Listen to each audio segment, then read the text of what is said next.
Greetings, brothers and sisters. Shalom. Assalamu alaikum.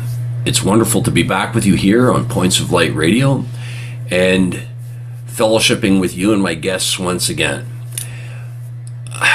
My guest for this particular segment of Points of Light Radio is our old friend, Owen Snowdon. That's right. He's back. Now, Mr. Snowdon is a member of a number of fraternal organizations over in the United Kingdom, but he's here today to shed light on a relatively new and obscure fraternal organization, which is the Grand Imperial Order of Mystic Turtles, and he is the Grand Master of that organization. Just to give you some insight, there is none. That's right. The Grand Imperial Order of Mystic Turtles is a brand new order that Owen is starting over in the United Kingdom, and he's trying to expand it into other parts of the world. He reached out to me today on Facebook and told me that he's actually trying to bring the Grand Imperial Order of Mystic Turtles to New Zealand. So there's really not much other than that I can tell you. The one thing he did tell me, though, as well, that he's about to publish another book, so I'll definitely be asking him about that during the course of this interview. But, you know, it's always a pleasure having my good buddy Owen Snowdon on here. So, you know, let's have Mr. Snowdon shed some light on the Grand Imperial Order of Mystic Turtles, and this should be fun. But, as I always ask you, are you still searching for the light? Are you still thirsty for knowledge? Then just trim your lamp and follow me.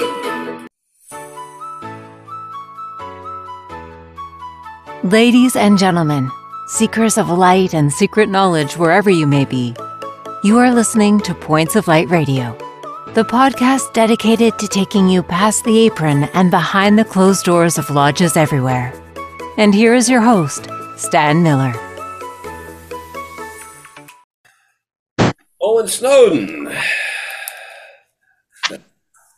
Hello, it's great to be back on. Welcome back. Yeah, welcome back to Points of Light Radio. And how's things over there in the UK for you? It's a bit snowing at the moment, but everything's all right with me. Fine and dandy. Way too much about that in Canada. Don't you worry. Well, I mean, you are a member of a number of different fraternal orders, but you brought to my attention tonight, you're the Grand Master of the Grand Imperial Order of the Mystic Turtles. Yes. Basically, it's a fraternity we made about three or 4 years ago. We didn't really get it up and running properly per se, but eventually I got in contact with a lot of fellow Masons and members of the Odd Fellows over in which I'm hoping to come back on your show and talk about.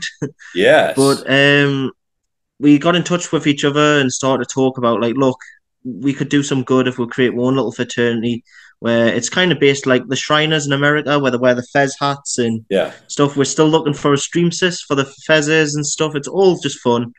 It's to raise money locally for children and like ex-servicemen.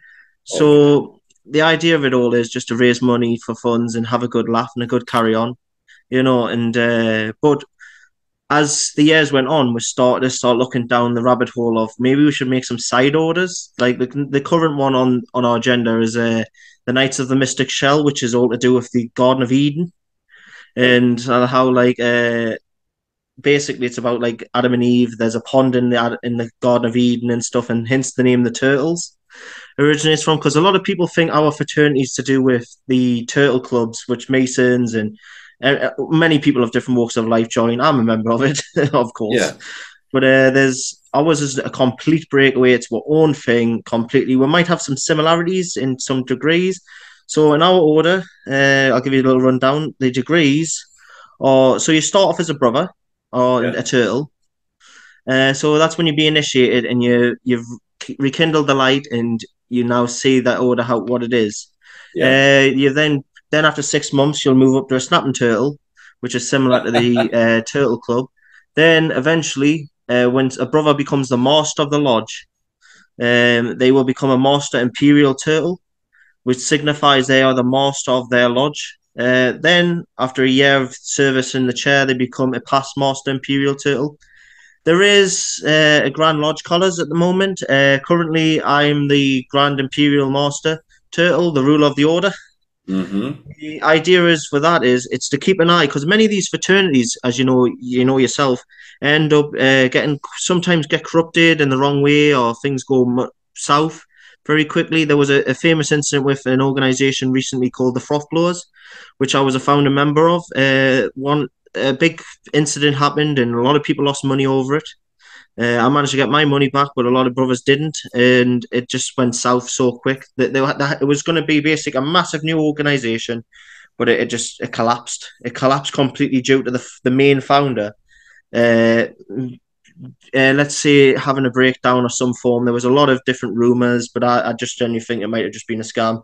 But these things happen. There's always good and there's always evil. But going back to the fraternity, there's the minor lodges, the officers at the moment for the Grand Lodge. Sorry. So as I said, I'm the Imperial Grand Master Turtle, the ruler of the order. So in our jurisdiction is because soon we're looking to spread out into Canada, Mexico, and a couple in the States. There's currently, as of next month, we're opening the lodge in the United Kingdom, which will be called St. James Number 2. We currently have an active lodge of 23 members in the Philippines. People think, "Ooh, Philippines," straight away, but all members are background checked by their own team over there. So no heinous people get in who may want to cause trouble for the order. So eventually, we're looking to form the Grand Lodge correctly. So there'll be Deputy Imperial Grand Masters, which will all answer to the authority to me.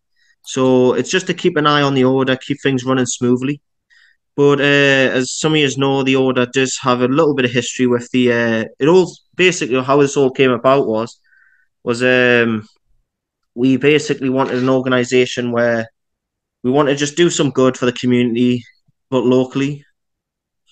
Okay. You know, it wasn't so much like we wanted to do, because the problem is I've noticed in fraternalism a lot of these big organizations such as the Craft Freemason, they do wicked work, like Yeah. brilliant work for charity, millions of pounds some a day into different charities here and there, and their work is fantastic. But the problem is a lot of it goes into massive national charities, and these little charities don't get no say, don't get no talk about, and hardly any donations from these big societies, because the big charities overlook all these smaller ones. So Mm-hmm. I was thinking, hang on a minute, we could sit there and actually do some good.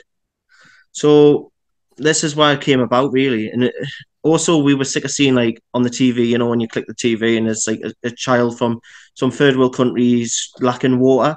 We wanted to be able to do something about that. So as the order now progresses and we get the funding on the go and stuff like that, each minor lodge will have its own jurisdiction on which charity it'll do, but it has to be local.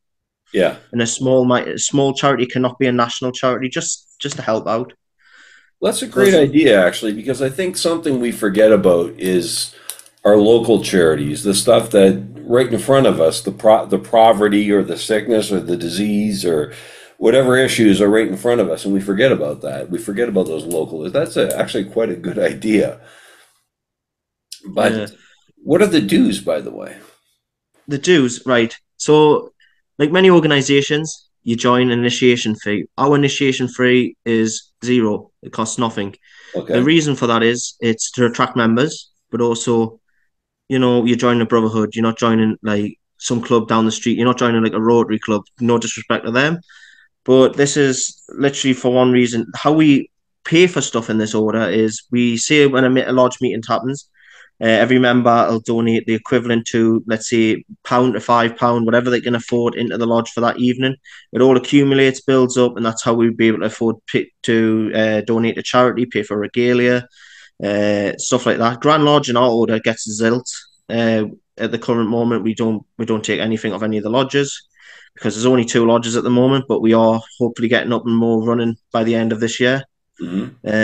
There's actually currently still talks with a Mason in Mexico who actually wants to open a lodge over there. But due to the incident where I was on about before with the froth blowers and stuff like that, the guy, his lodge is quite skeptical and very suspicious and sus about it all. Mm-hmm. And I have to build trust because that's, of course, he doesn't know me. I'm some guy on the internet to him. So we build up the trust, we talk, we share each other's interests, talk a bit more, build up that friendship and brotherhood, and basically from there we hope to start a new lodge. Yeah. So But what's the how do you initiate now? So you're initiating people in other parts of the world. How do you well, initiate in other parts of the world? Is it done virtually? we actually want to modernize. See, a lot of these fraternities are stuck in archaic ways. I love the tradition, love history, I love Oh, all that stuff. But there's a time and a place, and there's sometimes a need to modernize slightly. Keep the tradition, keep everything going, but yeah. there is software out there as we use today, which can you can still do without suspicion of someone watching or monitoring it. Yeah. But I think for certain ceremonies and stuff should always be in person because it's not just showing you respect; it's showing that person who's going through the degree or that getting a service rendering duel or something like that. It's showing them the level of respect because they could have done something for the community, they could have saved someone's life or something, and just doing it over the internet doesn't seem correct in my eyes. But there's times when like initiations, if it's a little initiation which you join, you can easily do it online. But it depends. See, I'm a double-edged sword there. Yes, you could do that, but then you can also say like, well, it takes away the whole like atmosphere and ambience of it all, which I kind of can understand. But sometimes, say, let's say if a brother's unwell, we Mm-hmm. were looking at down that route. Basically, we live in too far of countries where it's going to be like I'll have to fly over there, initiate and stuff, and there was no way I was doing that. So we just said, right, the bylaws in our law and our rules and constitution is you can do virtual initiations. That way we can spread out, kind of like the old days of when traveling lodges. So, like, say for example, the Royal Antediluvian Order of Buffalo, they had a traveling dispensation. Brothers were given dispensation to travel round England, round the world, even, and they were given power to basically create new brothers and open lodges, hence why that order just spread out like wildfire. I think the Oddfellows, I think they slightly had something similar as well. But it's an interesting thing, but that's why we kind of copied that idea. That is. But But let's bring it on to this now. You're trying to bring the Grand Imperial Order of Mystic Turtles to New Zealand. mhm. How's that working out and how's it being done? Well, we're looking into that a lot more. We are trying to open one in New Zealand, hopefully by the end of the year, so there'll be 2 new lodges. And how that's going to come about is there's a brilliant brother called John Osborne. I'm very good friends with. I think you know him a bit as well, Stan. Yeah. But me and him have been talking, and he says this might be a great idea to help out with, say, like floods or uh, little national disasters. That could help give out water or something like that. Just to help in some way and Mm-hmm. form. And we've basically been discussing how we're going to open it, which is quite complicated because of course, we're a fraternity, so we would have to look into the financial state of that and stuff. But it's all a work in progress. Hopefully, once we got the one in the United Kingdom open running, he will join that one with the other members. They'll join there. Then they'll break away and form their own lodge in their own country, so they can probably do an actual initiation. Okay. Now, what do you think now? What would you say to those who are thinking of joining this, uh, the Grand Imperial Order of Mystic Turtles? What would you say to them? Well, I would say What's join. in it for them? I'll put it that way. What's Lots in of it for them? French, easy friendship, and comradeship. The most important things anyone should join any fraternity for. There's no monetary gain. There's nothing like that. I'm not making any money. It's literally just making friends, making comradeship, and just enjoying yourself and having a good laugh. See, a lot of the time, some of these fraternities will get a bit too stuffy. We'll get a bit too, oh, you can't wear that tie. You can't wear that bit of regalia in this meeting. And you're like, why? Yeah. It's all fun and games. This is our world. We're supposed to have fun. We're supposed to enjoy each other's company and stuff. But I feel like sometimes it gets lost. And no disrespect to any organization, but I think it's something that they need to start looking at, because a lot more of the time people are just there for friendship. But yeah, I would say join up. Yeah, so Um, you can be in any fraternal organization and still join this then. oh yeah, certainly. Trying to bring them all together, basically. There's no religious barriers and stuff. There's you can join it. There is side orders which require a Christian, maybe a Christian belief, but other than that, no, everyone's free to join. It is a male only organisation, I should clarify, so there is some little bit restriction. Okay. We are looking at maybe starting a female auxiliary branch, but that's still way into the future. But yeah. Yeah. Now, you did mention to me on that Facebook page message you sent to me about a new book. Let's talk about this new book. All right. Yes. It's called the Mystic Origins of the ROB. It's basically my theory on the Royal Antediluvian Order Buffaloes, its origins. Now, many people think it was founded in the years of theatres, and basically a bunch of actors got together and says, "Look, there's kids outside the streets begging and stuff. We've got to do something about this."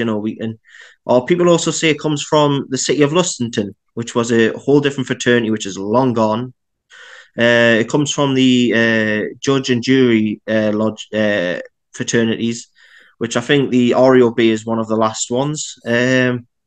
Basically, where was it going? Basically, the book talks about how it's more mystic than we think. So, as crackpot theory as it sounds, my theory is it does originate older than we think, from different remnants of different organizations throughout the centuries. So even going far back to ancient Rome, I know it sounds a bit unbelievable, but see, in ancient Rome, they did have a thing called the bull cults, or the bull cults, which were basically uh, their own secret societies where they would worship the bull and stuff like that. But that, in my eyes, was brought from Egypt, from the Egyptians, where the Egyptians believed in all that stuff, It was, yeah. and that's where it comes from. That's This book talks about that stuff, and it explains like, say, the royal lights, what they mean, why is one blue and one's red, what which represents Orias and Orias, the gods of Egypt, and stuff like that. It's all has meaning. And I feel like a lot of the time people look at the REOB and think it's just a gentleman's club down at your local tavern or your local pub, and you're just having a few bevies with friends. But there's a lot more to this than that. I think, as the Freemasons do it, they do it in a brilliant way. They talk about their history. They talk about making good men better, and I think this is something we could learn from them and embrace more. Uh, so this book, I'm hoping, inspires more brethren to think, oh, maybe he's onto something here, or maybe it's not just a jolly up in a pub, and they've started focusing more on the ideals of the order. That is something, yeah, that is something to think about. And it is something, there are a lot of theories that where these things started. Where were you getting your information from for this book? Basically, my own research and stuff. I have looked into the British Museum and stuff like that about the Egyptians, and done my own research online and stuff. I know you're not supposed to believe everything you hear online, but a lot of it comes from factual sources, but some of it's obviously my own feet. It's kind of like a pseudoscience. Mhm. It's its own thing, even though it's not. There's no way I can prove it. It's just my theory on it. Yeah, and that is interesting. And when is this book going to be published? Probably in the next few months. So in the next 3 to 4 months. I want it to be a wowzer. The best way to put it, I want you to read it and be like, "Oh, that was pretty good." Like, Yeah, I don't want it just to be like, I have written two other books prior to this, well, the you Inner have. Workings of the Shakespeare 35 Lodge of Newcastle, and the Joseph Grimaldi and the Joey Grimaldi 150 Lodge, which are two actual actor lodges which were formed in Newcastle. They are basically the oldest lodges in Newcastle. The Shakespeare it was numbered 35, so you can just tell off the number alone, because some lodges go into the thousands, even tens of thousands. Wow. So, well, that's very, very interesting. And I'll look forward to seeing that book. And I appreciate your time tonight, Mr. Snowden, and all the best in So, your efforts to build the Grand Imperial Order of the Mystic Turtles, sir. thank you very much. Hope you have a pleasant day. I will. Thank you. Owen Snowdon, brothers and sisters. It's always fun having him on here. It really is. You know, if anybody can take on a project like starting up a fraternal order, right? It's him. He belongs to so many of them. He's definitely knows something about the inside work and things like that. I love how he's already created a degree system there. That's really interesting. That's going to be good. And I am going to include a link to the Grand Imperial Order of Mystic Turtles Facebook page here in the details section of this segment. And we'll definitely be having Mr. Snowdon back. I'm holding him to his word that he's going to come back and do a segment on the British Oddfellows, because I really want that. I really want to hear about that. Apparently, he did mention to me on Facebook that they're trying to get an Oddfellows Lodge going in New Zealand. I thought they had them there, but this is going to be interesting. So we'll definitely have to cover that aspect of it as well. Right? But that's all I have time for today, brothers and sisters. I really got to get moving here. So before I go, as usual, I want to draw your attention to the fact that this podcast is available on both YouTube and Spreaker. Please share, like, and subscribe when viewing Points of Light Radio on YouTube. You can follow Points of Light Radio on my Facebook page at facebook.com/Points of Light Radio. Let me know how that's going. I recently took over the Facebook page myself. It was my son that was updating it before. So let me know how I'm doing there, whether everything's up to date. I'm still kind of not up to speed on that. You can see the link to my Twitter handle at PO Light Radio. And you can see the link to my Spotify channel and my Points of Light Radio store. But brothers and sisters, I'm sorry to part with you today, but until we meet again, I want to remind you, just step into the light.